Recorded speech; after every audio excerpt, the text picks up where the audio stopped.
This is StoryBeat, Storytellers on Storytelling, an exploration into how master storytellers and artists develop and build brilliant stories and works of art that people everywhere love and admire.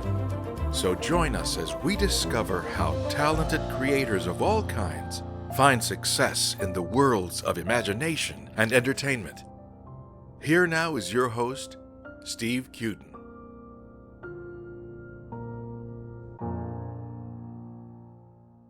Thanks for joining us on StoryBeat. We're coming to you from the Steel City, Pittsburgh, Pennsylvania. If you like this podcast, please take a moment to give us a rating or review on whatever app or platform you're listening to. Your support helps us bring more great StoryBeat episodes to you. Well, my guest today, actor David Whalen, recently appeared in the regional premiere of The Lifespan of a Fact at the Cincinnati Playhouse in the Park.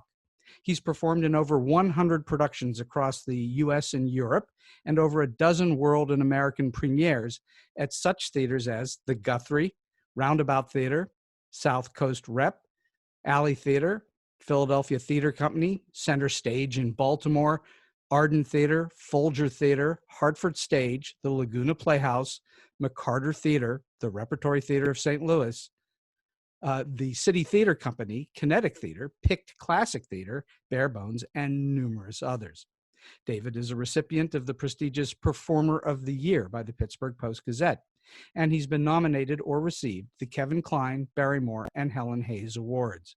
A few of David's film credits include American Pastoral with Ewan McGregor and Jennifer Connelly, Southpaw with Jake Gyllenhaal, The Last Witch Hunter with Vin Diesel, The Fault in Our Stars with Shailene Woodley and Ansel Elgort, Jack Reacher with Tom Cruise, and numerous others.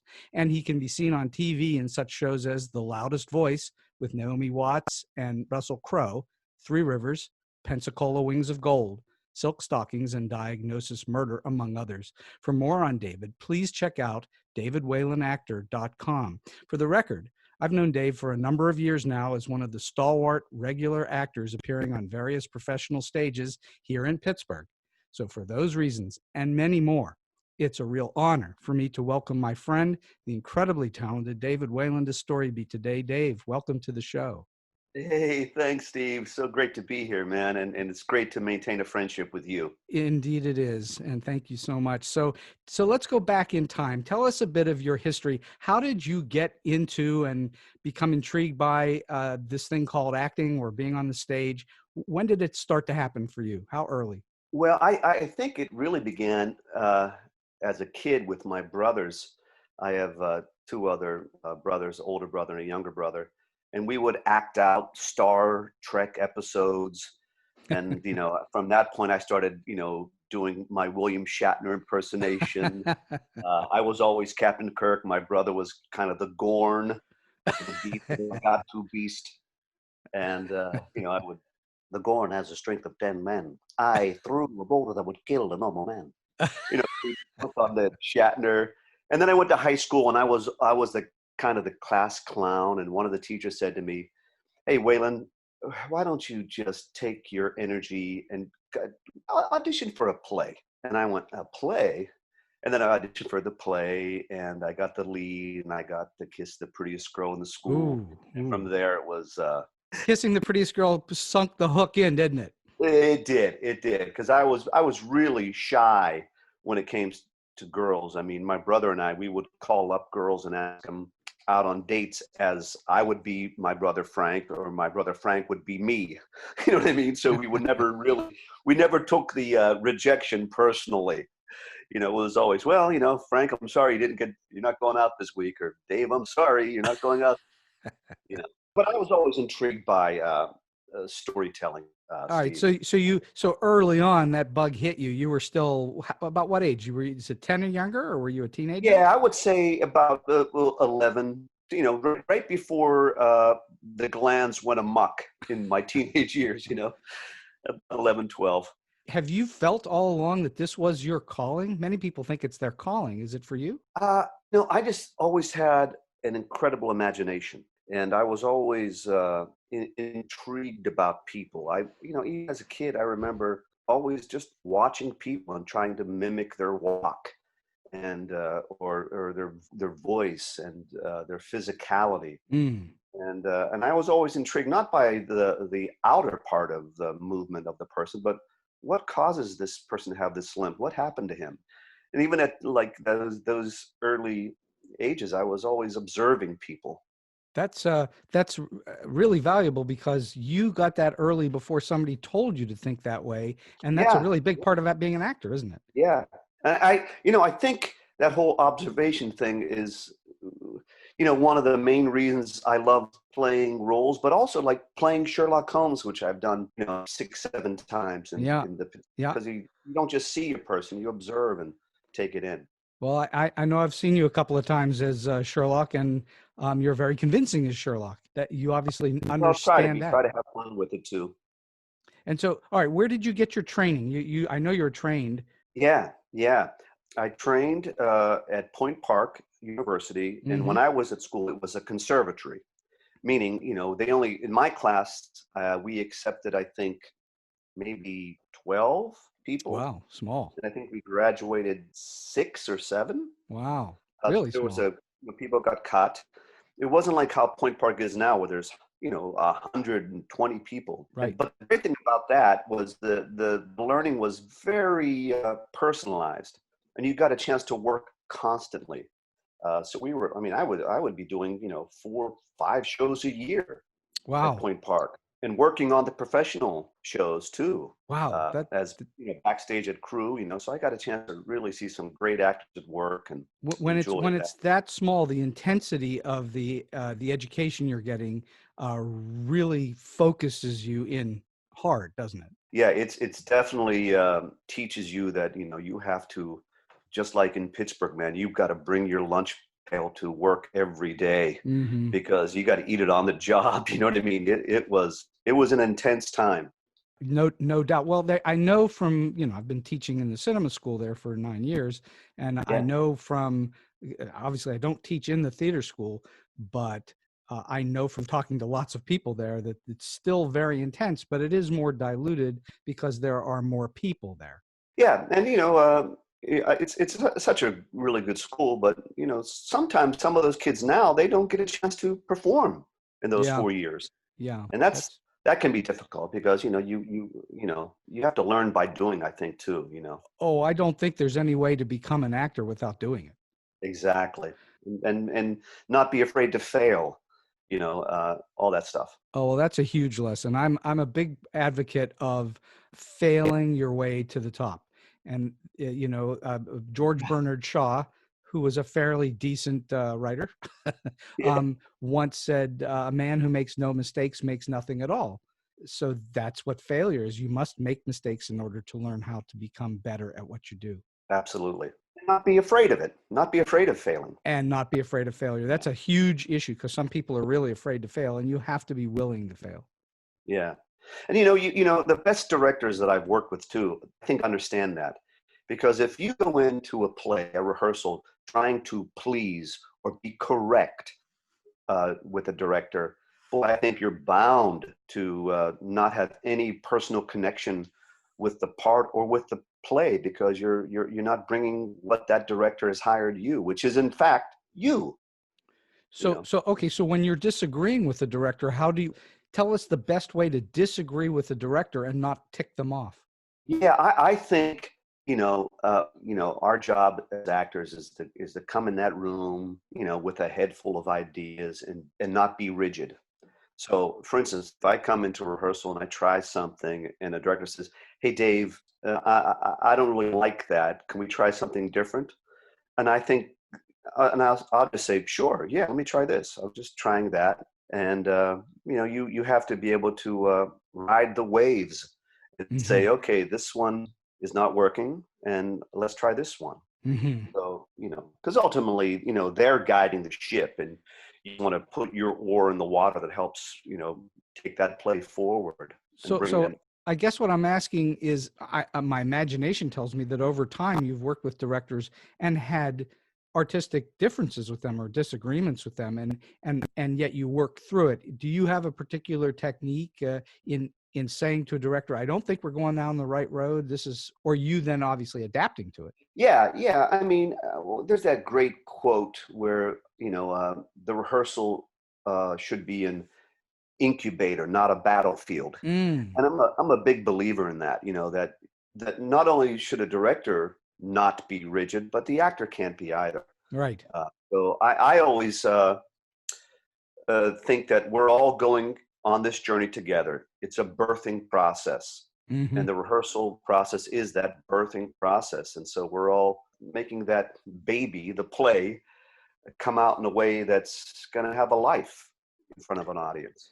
All right. So I want to go back one step again and ask you, was there a point in your growth as an actor where you had an epiphany and thought to yourself, you know what? I am actually pretty decent at this. I think I could make a living at this.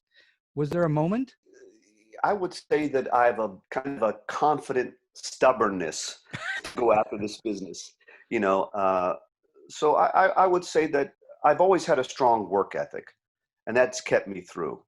And I like to problem solve. So I think the epiphany, if there ever was one, has always been, I can do this. I can do this. Mm-hmm. And I'm a huge believer, Steve, in that confidence is the key to acting. Well, And confidence happens by one way for me, and that's preparation. well, for sure. I can say for sure, in knowing you for a number of years now, that one of the things that you exude is confidence. Oh, well, I What? try, it's fleeting at times, but there's no points in life for me to dip my toes in the water. I'm gonna dive in and I'm Mm-hmm. gonna swim. And when the waves get rough, I'm not gonna sink. I'm gonna keep going. You're the epitome of that old commercial, never let them see you sweat. Well, I can sweat, that's for sure. All right. So when somebody's well, I guess it's just different ways that you get a part. Either someone approaches you and said, "Hey, we have a part we'd like you to play," or you audition. Are you still at this point in your career forced to go on auditions here and there? Oh yeah. Oh yeah. I mean, I Okay. would say the last theater audition I had was American Son at the Pittsburgh Public up in New York, Right. and it was again it was such a. I find auditioning not stressful. I just don't. I mean, it's my chance to play the part. I don't get nervous. I really don't. And when I do get nervous, I think nerves means something exciting is going to happen. Mm-hmm. So I try to make that a positive thing. And that's listen. Auditioning can be difficult, but you got to take it as that's my chance to act. Mm-hmm. Act. You may not get it, and 9 times out of 10 you don't.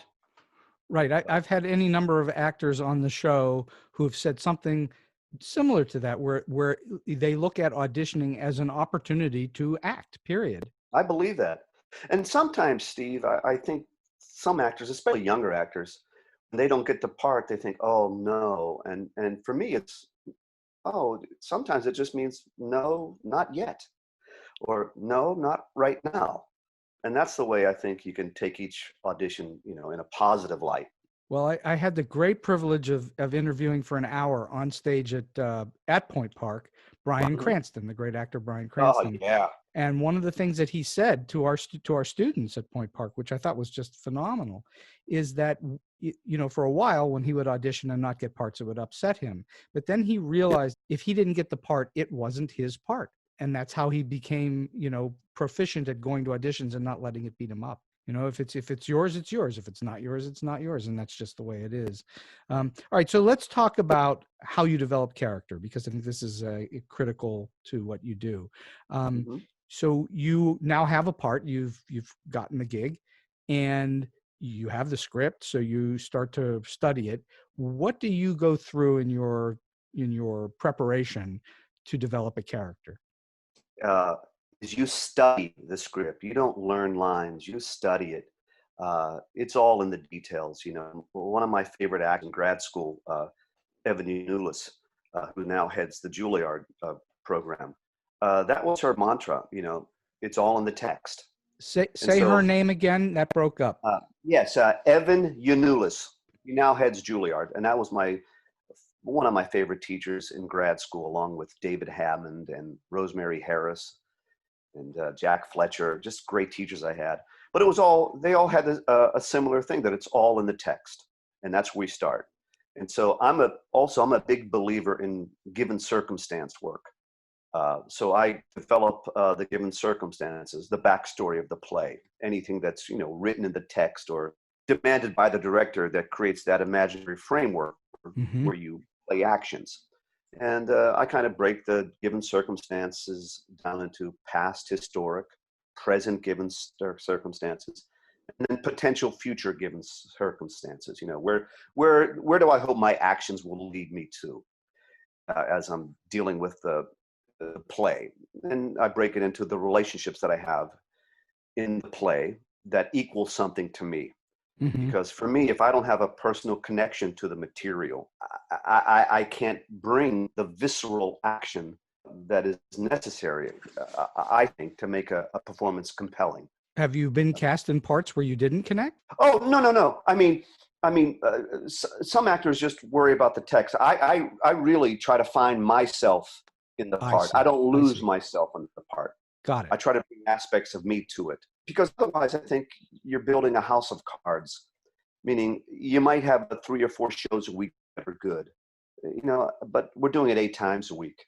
And if you're not really, if you haven't built a strong foundation in the part, in the play, it can go off the rails. And I've seen it.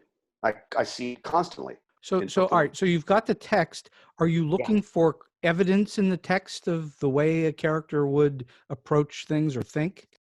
Yeah, absolutely. I look for all the hints, all the clues that might be in there that I can connect to, or as if I'm married, I bring parts of my relationship with my wife or a girlfriend, something that will equal the relationship that is happening in the text. Are you a note taker? Do you write lots of notes? But yeah, man, I tell you, by the time my script is in rehearsal and in performance, it looks like a Unabomber manifesto. It's filled with little things that may only mean something to me, but it's always there. And I'm one of those actors, Steve, and I think anyone who's ever worked with me would tell you, my script is always on my desk, always on my dressing room table. I look at it every day before I start a show, and I try to keep something that in this performance that'll keep it fresh every night. Okay. So let's talk about that, because I think that's one of the more miraculous things about what you do, is that you have to repeat performance after performance. Yeah. What do you do to keep things fresh? Is it the reading of the script every night, or how do you keep things fresh? Part of that, I think I really try to embrace, the quality of the illusion of the first time that this is happening, that we're doing this play. I have a certain physical routine that I do every night that gets me centered. What is that? Centered in confidence. Well, I do a physical warm up. I do a vocal warm up. I go over my hieroglyphic notes of the script. People. I remember I was doing a play in Pittsburgh with an actor, and I'm not one of those actors who can show up at half hour and do the show. I like to be in the ball club, so to speak, at maybe an hour before half hour. I like to get in that world. I like to get in the clubhouse with my fellow actors. I like those 15 minutes alone where I can, practice my jump shot or be in the batting cage in terms of acting terms, where I can just, hone and focus. So you have a pretty standard pre-show ritual then. I do. I like having at least 15 minutes alone that I can, get myself into this world that I'm going to, be in for the next 2.5 hours with my fellow actors and with the audience. Are you trying to use your, as you said earlier, your vivid imagination to put you in that place? Yeah, I am. Yeah, to put me in that place and to put me in a place where I'm not rigid, because I think, you want to be alive on stage. Hmm. But for me to be alive on stage, one of my favorite quotes is Magic Johnson, when he said, preparedness is the key to spontaneity. Very So, good. I think that's such a great quote for actors, because I can only go dribble behind my back in the middle of a play or in the middle of a game effortlessly if I've done it 100 times in practice. So one of the keys I know to being a great actor is to be this thing called in the moment. Yeah, So you're actually living that moment as if it's never happened before. yeah. I mean, that's the goal, you know, Right. I think. I Well, mean, that is the goal. You don't want yeah, if the audience is seeing it and they're trying to enjoy that you have not practiced this, but exactly. but you've Exactly. practiced it a lot. Yeah, I'm a big believer that, you practice how you play. Mm-hmm. I go to rehearsal, and I think most people will know who've worked with me is that I don't waste time in rehearsal. Mm-hmm. Uh, you know, Rosemary Harris, one of my teachers, said, being on time for rehearsal is 15 minutes before you start. Right. And I'm usually there earlier than that, because I think, this is our time to get into it. I don't want to warm up into a scene an hour into it. I like to see what's out there. What do you and you don't need to name names, Yeah. but my imagination tells me that over time you've worked with actors who don't share that philosophy, that do show up Oh yeah, late to the game. yeah. And Well, how do you handle that? What do you do? well, I always try to lead by example. Mm-hmm. So, I've been blessed to work with some really tremendous actors, and the No ones who I kidding. really felt like who were leading men or leading actresses always led by example. They were always on top of their lines. Mm-hmm. Uh, 2 years ago, I did King Lear at the Guthrie, and it had two actors playing King Lear during the course of the 14 weeks. These incredibly skilled actors came in with Lear off book. They Wow. weren't rigid, but they were saying, "This is where we're going. We are blessed to do this epic play. Come with me. Let's do it." They weren't rigid at all, but you knew that, oh my God, you could hang your hat on their performance. You know Wow. what I mean? Wow. A funny story, man. I was doing a play in Boston at the Huntington Theatre, and this older, terrific actor, he would find me every night when we were doing The Little Foxes, and I was playing Leo Hubbard. And he would find me every night before I went on stage and tap me on my shoulder and say, "Try to keep up."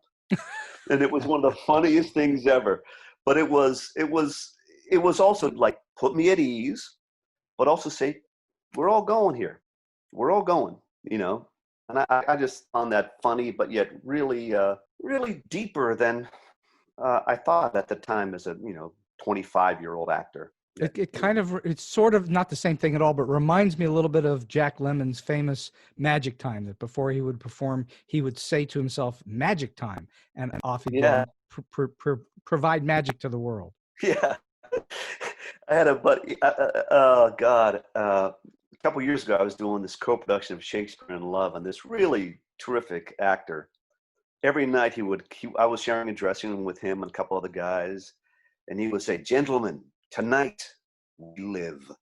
And I just thought that was a great kind of fun thing, and it kind of like it gets you that spirit that let's do it. Well, I got to imagine for some actors, you get complacent over a long enough run, and you have to find ways to not be complacent. Yeah, I totally, totally, Mhm. and that's why I always have my script with me on my desk. Because am I missing something? Oh, It, that's an interesting thing that I just saw in the script. Rehearsal has a key part of the phrase, and that's rehear. mhm. Uh, so that you have to keep hearing it again. It just deepens. The I performance is about expanding what you have rehearsed. Right, and I assume that when you're in a longish run, that you continue to discover things all the way through the run, don't you? Oh yeah, yeah. I think Steve, the goal for me that I always try to do is try to make the performance look as effortless as possible. Well, that's the goal, it- sure. to keep chiseling down to the most essential action that can be played. Okay, so explain for the listeners what an essential action is. Yeah, I think it means the most. For instance, it's like taking a light, which is a scoop light on stage, right? Yeah. And making that action into a laser beam, Mm. meaning that immediately the other actor knows, oh, I see what Dave's doing with this character. And in turn, the audience says, oh, I get it. I see it. It's so subtle. It's there. He's not hammering it in. It's just so simple. And, that whole phrase, less is more, that's what you try to keep doing, Mm-hmm. I think as an actor. Yeah, I think that's really good. Less is more is always good, even in writing and in directing and so on. Less is usually more. Yeah, I believe it. And unless you're Gaudi, I guess, where you want more is more. But most things, less is more. True. And I've played those characters where more is more. Mm-hmm. Uh, You but put you all the still try to frills on. find Yeah. All right, so I want to talk about the distinction between working on the stage, which is where your bread and butter, as you've done most of your Yeah. career's been on stage, and working in front of a camera, which you've done a fair amount of. Yeah. Explain for you what the difference is when you approach a part for the stage versus something for the camera. Are there differences? Yeah. Oh, there's a big difference, but it's all the same too. Well, let me just start with like auditioning. When you audition for a play, right? Yeah. I think the casting director, they want to know three things: that you understand the part, that you understand the play, and that you can be directed. Mm-hmm. Now, I think also when you're auditioning for a film or television show, they want to know three things too. And that is be the character now, be the character now, be the character now. Because they don't have time, you know what I mean? So you have to walk in and do it. And the thing about stage acting is that, the camera is not there. So you might have to put it out depending on the size of the theater, 700 people. But for film, your actions are going to go out to millions of people, but you should just try to just think it. Just think the action. Don't project the action. Meaning the camera's right there on your face. And it's taken me time, and I'm still learning it and trying to get better with that, to understand how less is more on that, and the power of stillness on camera. I'm on stage too, but just a turn of the head on camera, a quarter of an inch can speak volumes. Mm-hmm. So and but I had that same turn of the head on stage just isn't that you don't really see it very much. Yeah, you don't. They say that the camera can see into into an actor's soul, that they can see into you, and I think that that's true. That when you're on stage, it's an outward projection, but on camera, it's more of an inward projection. Yes. Yeah, and you don't have to project. I mean, I remember working with some of the terrific people I had a chance to work with on film. They talk so softly. They don't even. Sometimes they don't even move their lips. It doesn't seem. Mm-hmm. You just have to really listen. And isn't that what acting on stage is too? That we really listen. Oh, sure. It's all about listening, isn't it? Yeah, and and it's and playing through the end of the line. Meaning have the action that is strong enough that it can get you through the whole part of the line, or the phrase, or the operative words that are important. Allegedly, Gary Cooper, who was a pretty good star back in the day, allegedly, he famously, people would be on set and watching him and think that he was doing absolutely nothing. And then they'd get back and see the thing screen and it was all right there. That's what you're talking about. Totally.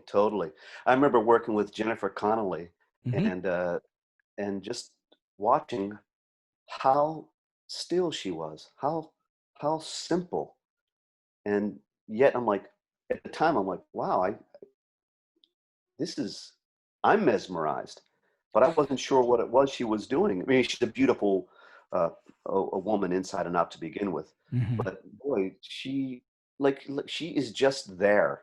She's just so present, Hmm. and it's not, there's an economy of what she does physically and what she does vocally, and there's no need to show anything. Would you say the same was true with Ewan McGregor as well? Was he totally Absolutely. economical? Yeah, absolutely. I mean, well, first of all, Ewan McGregor was the kindest, nicest, humble, generous actor I have ever worked with. Hmm.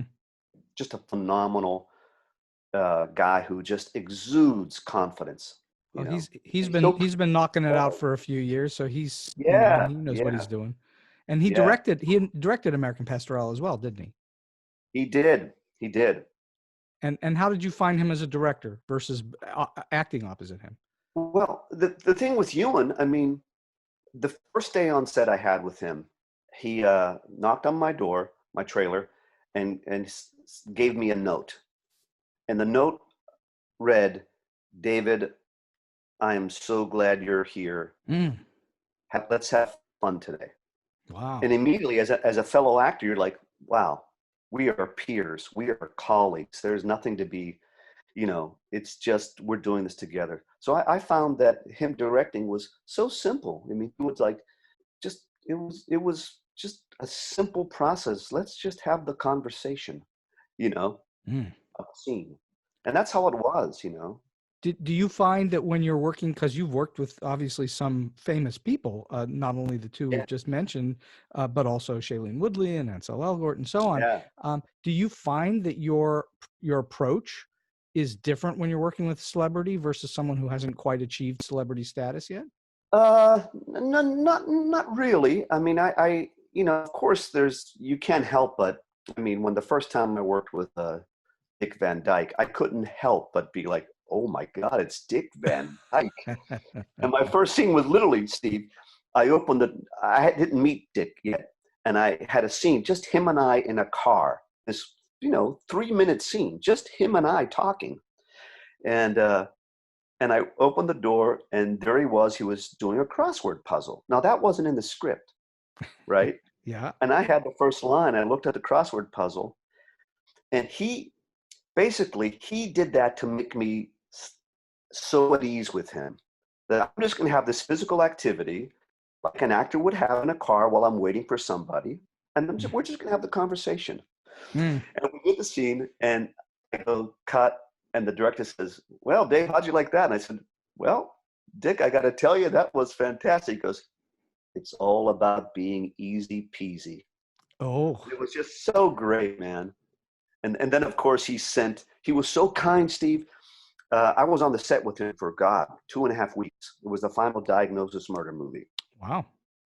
and he sent signed autographs, videos at the time. This was 2002 of Chitty Chitty Bang Bang and Mary Poppins Wow. for my kids, and sent signed autographed pictures of him to my mom and my mother-in-law. Oh, It was just so sweet, and just said, "Your son David is just a hell of a guy." And wow. yeah, it was just great. You, Yeah, you anyway, you you became more of a hero than you knew you were. oh my God, he was exactly that. But I find that with most of uh, the stars that I've been so lucky to have worked with, that they want you to treat him as just a fellow actor. Just because the luck shined on them and made them a star, doesn't mean that they don't do the same type of preparation that we do, and sometimes even more so. Well, there's a lot. They're carrying a heavy load. They're Yeah, usually in no every question. scene, so Hmm. they're working their butts off. Oh my God, Steve. I mean, I've been directed by Sally Field, Billy Crystal, James Brolin, Carl Weathers. These actors who are kind of names, Ewan McGregor, Yeah. uh, and they all want one thing, and that is truth and confidence, Mm. because time is money. So they want you to solve all their problems for them. You know what I mean? So we can Yeah, just move on sure. to the next scene. And when you do, they tend to remember, don't they? Oh, they do. Yeah. You know, I think one of the best things that actors need to know is that, you know, it's not about getting the first job, Steve. It's about that theater hiring you again I, and again and again, absolutely. you know. I, And I've I've same thing- often said to people that there are two big hills to climb in the entertainment industry. The first big hill is getting your foot in the door, getting established. That's a big hill, and for a lot of people, that can be a real struggle. But the second hill is higher, harder, and more difficult, and that's keeping yourself in the game. And yeah. so you have to work really hard as almost the entrepreneur of your own life to keep yourself in that game, don't you? Oh, Steve, that's exactly right, man. You know, when I teach acting, I always bring in the Wall Street Journal. Mm. And of course, the headline is that's always in the Wall Street Journal: past performance does not indicate future gains. And that's so good for actors to know, that it's like you've got to constantly, you know, look forward, but yet be in the moment. But, you know, Mhm. you're only as good as your next job, you know, I think. Yeah, for sure. I mean, you are, as the old adage is, you're only as good as your last gig. And Yeah. that's certainly really true for directors of movies, because if their movie bombs, they can wind up in director jail, or an actor can kind of maybe float for a while, but even that can peter out for people. So it's Yeah. it's really challenging to keep a career going. And Yeah. you have to admire people like the Henry Fondas and the Jimmy Stewarts of the world that had these long, long, long top of the game careers. And that's not all that common. Or No, Tom Cruise, who's been at it for what, 40 years now. pretty Uh, amazing. It's Pretty amazing. amazing. It, it Yeah. it it truly is amazing. Well, I'm curious. This is a great segue into. So right now, when we're having this conversation, we're in the middle of the COVID flu pandemic, Yeah. and uh, you're currently not working anywhere because you're sheltered in place, Yeah. and nobody's working in the theater because we can't really have people sitting shoulder to shoulder in a theater enjoying a show. So, all right, what are you doing right now to keep your chops up, to keep yourself in the game and your headspace? What are you doing so that when you come out of this, you've got you've got your faculties? Yeah. Well, you know, I've updated my demo reel Mm-hmm. with some of the. Well, it looks great, by the way. Oh, thanks, man. My son, you know, is such a genius. He kind of worked with me on iMovie. Mm-hmm. Or let's put it this way, Steve. He did it, and I watched him do it. You know. Uh, Well, no. by the way, David, you have some excellent clips to put in your reel. I mean, you've got marvelous clips with famous people in big movies. So good on you, you know? Yeah. Yeah. Yeah. No, I've been lucky that way. But anyways, to get back to the your question, Hmm. you're right. I mean, at this point, no one's working, but Right. it's important to keep your chair at the table, because as long as you have a chip and a chair, you're still in Mm. that poker game of Y- theater Yeah. and acting, Yeah. right? So if you take it away, you're out. I mean, you're out. And at this point with COVID, man, I feel like a caveman holding this little spark of a fire, Hmm. so it doesn't extinguish, and I'm out of it. So I've been reaching out, networking, of course, with theaters and actors and directors, reading.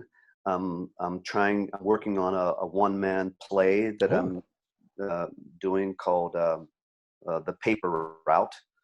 It's called The Route, and it was about my story as a young kid in Pittsburgh. you're writing it as well? Yeah, I'm writing it. Yeah, and I'm trying to keep that together, just because it was a story about, you know, my life and how it's affected me, and, you know, the route of life in that. So I'm trying to do that, and I'm reading Around the World in 80 Days, because Hmm. I'm scheduled to do that in November, December, and that may happen. Right. Where, Uh, where, where? that'll be at the Gulf Shore Playhouse in Naples. And I love working there. They're a great theater company. They're building a brand new $50 million theater. It's kind of the gem of South Florida theater. Wow. And, you know, I'm going to be, if it works, I'll be playing Phileas Fogg for them. Well, That'll be fun. that's a nice part.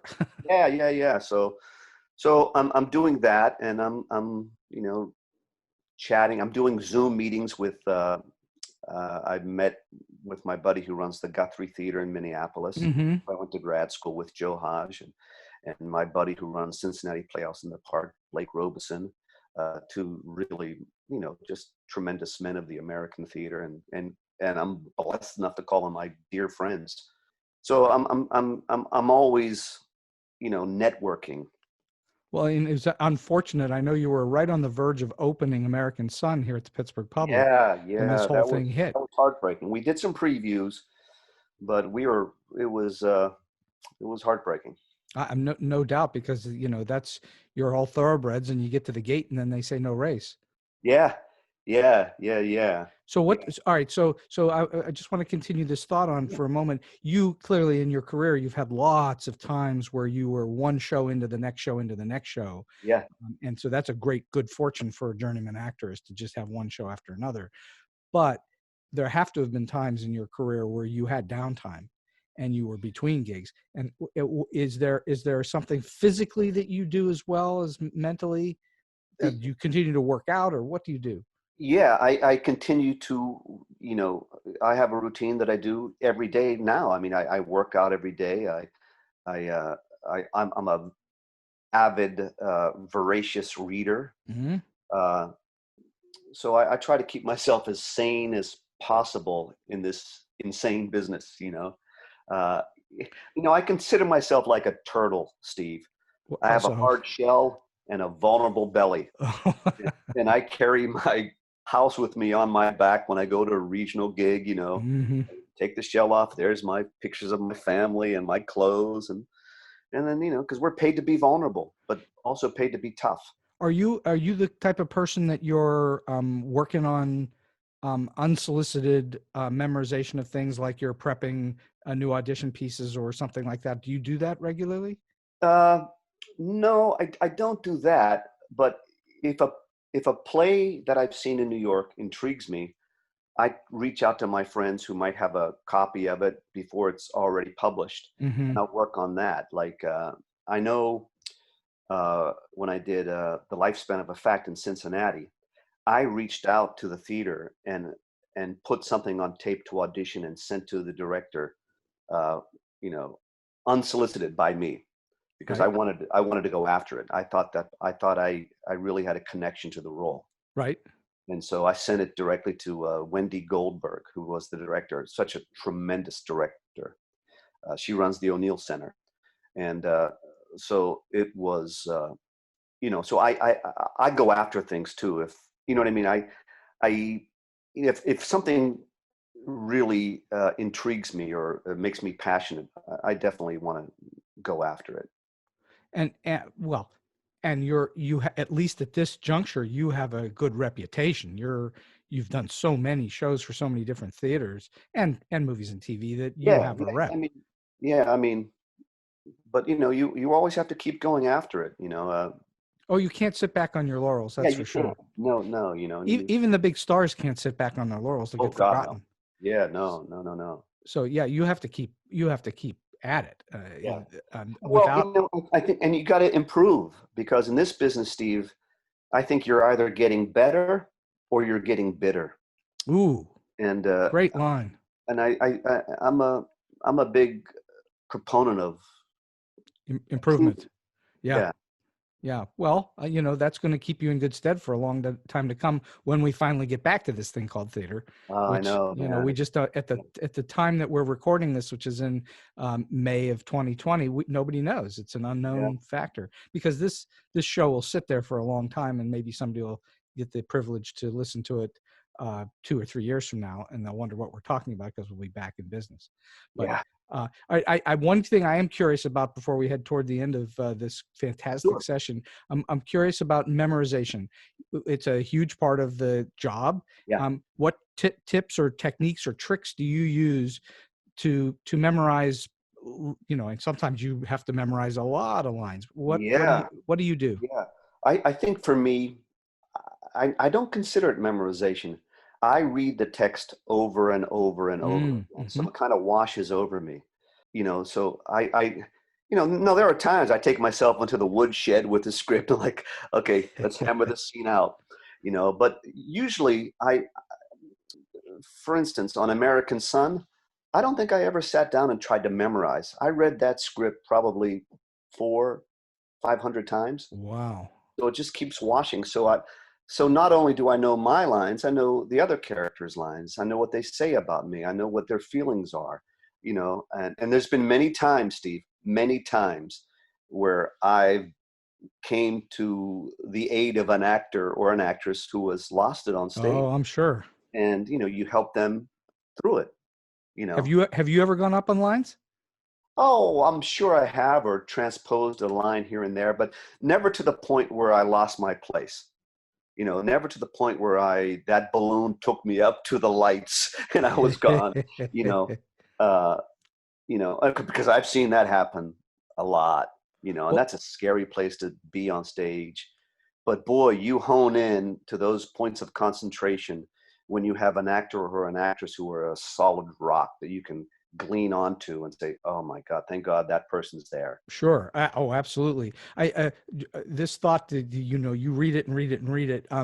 That's Sir Anthony Hopkins. That's his technique too, that he will read a script at least 100 times at minimum before he really feels like he understands what he's doing. Yeah. So that's the only way I can do it. Because osmosis doesn't work for me. I got to put the work in. Were you taught that, or was that something you just needed to do? I was taught that in grad school. So many times I was taught that. Just, it's all in the text, Dave. It's all in the text. You haven't read it. You haven't read it. And I read it a dozen times. You haven't read the text, Dave. And then it got to the point where I'm like, okay, I'll just keep, I always carry my script with me. It's in my back pocket when I'm working on a play. Because you never know when something might click in some instance on the street or in a coffee shop that can, that's what it is. Do you find that you retain this stuff for long periods of time after you're out of a show, or does it go away pretty quick? It depends on the role. For me, like you say, sometimes I have 4 or 5 plays in the same year, right? Or huge roles, right. So I need to get this role back into my short-term memory, so I can focus on the next role. Right. Yeah. So I guess I do have one more question, and that would be on this, and that is when you are you've got one show literally rolling into the next, so you're leaving one show, or maybe you're already in rehearsal on the next show while you're still performing in the previous show. Does that ever create a conflict for you or problem for you, and if so, how do you deal with it? It doesn't for me. I mean, luckily I was trained in the repertory companies of America. Right. So I would be playing a small role in this show and then a lead in this show. And that has happened with me in Pittsburgh. Sometimes there were times in Pittsburgh in the 8 years I lived in Pittsburgh where I would be doing a show at City Theatre and rehearsing a show at the Public, or doing a show at PICT and rehearsing a show, at another theater. Sure. So I always, keep the preparation specific to each job. I really, you learn to multitask when you're in a repertory company. Absolutely. And luckily it's never caused an issue. You have to be able to walk and chew gum at the same time. You do. And you have to be able to, you have to put in the work. That's the thing.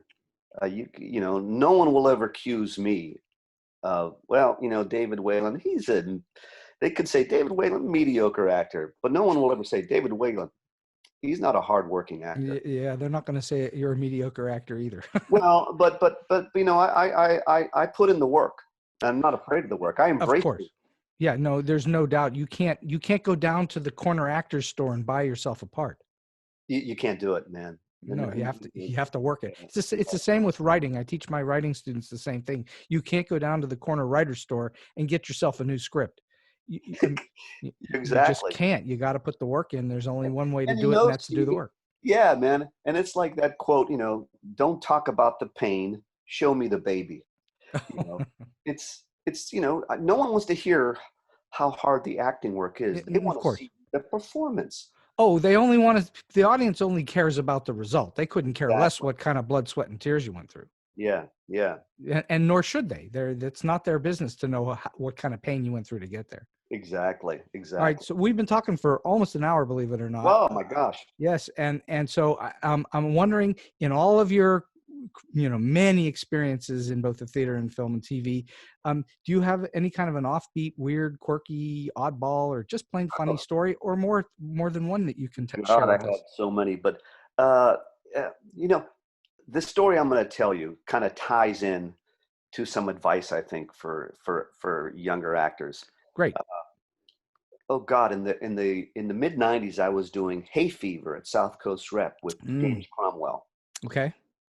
and during that time, in a dressing room, James Jamie puts a script down, and he goes, "Hey, look at this, Dave. I've been in this business such a hell of a long time, and I finally got a lead in a movie." And I see it says, "Babe, George Miller." And I said, "Whoa, George Miller, that's the guy who directed Road Warrior." He goes, "Yeah, Dave, I only got one line though. That'll do, pig." You believe that? I'm like, "Oh, I don't know. That's Road Warrior, man. That's George Miller." He goes, "Dave, I have one line." Well, of course, Academy Award nomination Yeah. changed everything into an upper echelon for him. Yeah. And I guess that's the point, in this business, you can feel a million miles away and right next to it at the same time and not even know it, you Mm. know.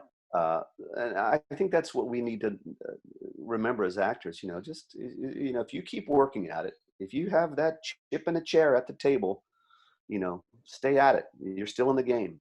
Well, that's And very, very wise and valuable. You yeah, cannot get there, by the way, in what you're saying, which is true. You cannot get there unless you have a hunger in your gut and a passion for it. You can't. yeah, you can't. There's no way. There's no way. And I remember my first show out of grad school was Look Homeward Angel. Yes. And I'm playing John Cullum's son. Now, John's won, 3 Tonys, I think. Yeah. And his wife and his other son's in the show. And we're at Syracuse Stage. We're scheduled to come into Broadway at Circle in the Square. We were scheduled, didn't make it.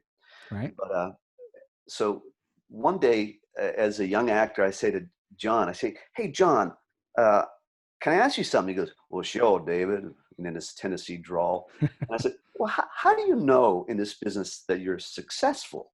And he goes, "Well, son, let me tell you this now. I've been doing this for 40 years, and the only way I can ever tell I'm successful is if I qualify for unemployment as an actor." And I thought that was so smart, because it was like, that means you've worked 26 weeks out of the year at Right. that time. That means that, that is your profession. You've put in the work. And, to say that to an unemployment officer, "I'm an actor," and get your unemployment in those, like you said, those times when you're not booked, Right. but it's empowering, and that humbleness, that simplicity of it all just stayed with me. Mm-hmm. That, you have to keep working at it, and work begets work. Well, I think that's incredibly wise. It's true for all sorts of various occupations, but in particular, stage actors, which is a truly ephemeral kind of job where it comes and goes and comes and goes and comes and goes. Nobody has an entire career doing one part in one show. Just nobody, because no show Yeah. ever lasts that long. Yeah. So, and most of the time, it's more in line with what you do, which is here's 6, 8 weeks, 10 weeks. Here's another 6, 8 weeks, 10 weeks, and so on. And you have to keep cobbling that together. Yeah. So Totally. I think that's incredibly wise advice. Well, this has been a true, because you've answered the last question, which is what kind of advice or tip would you give someone? And there it is. Yeah. This has just been a fantastic treat for me today, David. Oh, so great to chat with you, man. And I can't thank you enough for coming on StoryBeat today. Oh, thanks for having me, Steve. And so we've come to the end of today's StoryBeat. If you like this podcast, please take a moment to give us a rating or review on whatever app or platform you're listening to. Your support helps us bring more great StoryBeat episodes to you.